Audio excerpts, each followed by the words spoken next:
Assalamualaikum sahabat-sahabat, adik-adik abang-abang. Hari ni jangan lupa kita berada di Bandar Melaka. Kat mana tu? Perigi Hang Tuah. Perigi Hang Tuah. Kau pernah tengok? Kau pernah tengok? Tak pernah tengok kan? Sekarang ni aku bawa korang pergi sini dengan sahabat kita, Cik Rahim kita ni. Yes brother, tolong tengok sikit bagi know-how tu. Baik bang. Know-how. So Cik Rahim kita bawa saya jalan kat Melaka dengan isteri, dengan KN belakang. Ni siapa ni? Masuk John. So kita akan pergi melawat lah, InsyaAllah. Tengok satu tempat sejarah di mana mereka katakan yang tempat ni adalah Perigi Hang Tuah. Perigi Hang Tuah.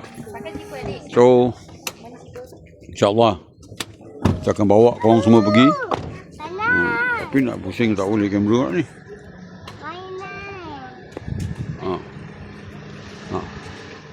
Kita jalan. Kita akan masuk dalam sini.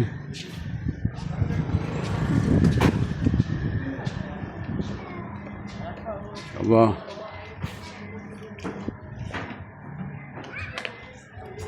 Oh ni Perigi Hang Tuah. Ni dia. Ini kan? Ini Perigi yang ni, Perigi Hang Tuah ni. Tengok tak? Korang nampak tak?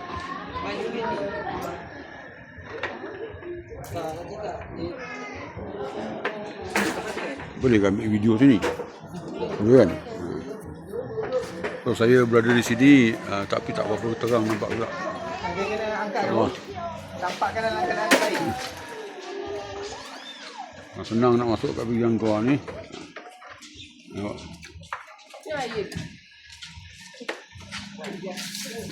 Orang ambil. Tak mau pergi ni. Dalam ke ni? Dalam pun juga.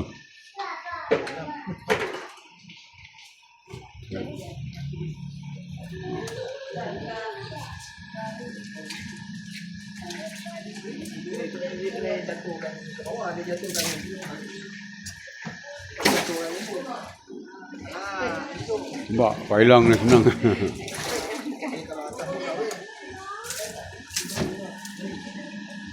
Sejuk air dia. Sejuk. Awal ni.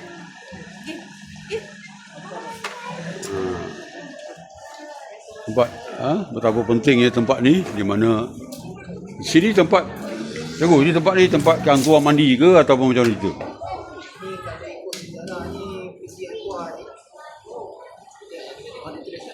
Oh. Tu satu tempat yang bersejarah lah. Ya tak? Bukan senang kita nak tengok benda gini tau. Sebab inilah dia sejarah Melaka yang alamak. Kau hilang ni kepala aku. Nampak?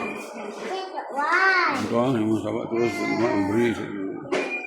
Kau tengok. Siapa hebatnya zaman orang Melayu Melaka dulu. Nampak?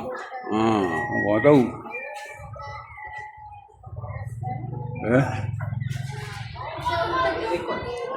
Rekod. So, jadi nak tanya lah dengan Rahim Ni tak berapa terang lah. Sini okey sikit kot. Okey. Tak terang. Okey.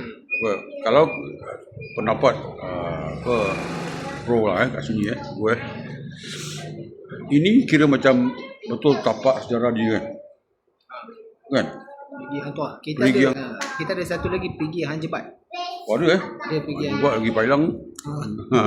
Pasal nak ikutkan dia orang punya karakter Tuah more kepada istana kan, kepada raja, tapi Jebat more kepada rakyat kan. So itulah dia kehebatan panglima-panglima Melayu kita yang daripada dulu kan. So kita kena banggakan lah benda-benda gini supaya kalau boleh lebih ramai datang jenguk satu keistimewaan orang-orang Melayu lama kita, insya-Allah. Okey, insya-Allah.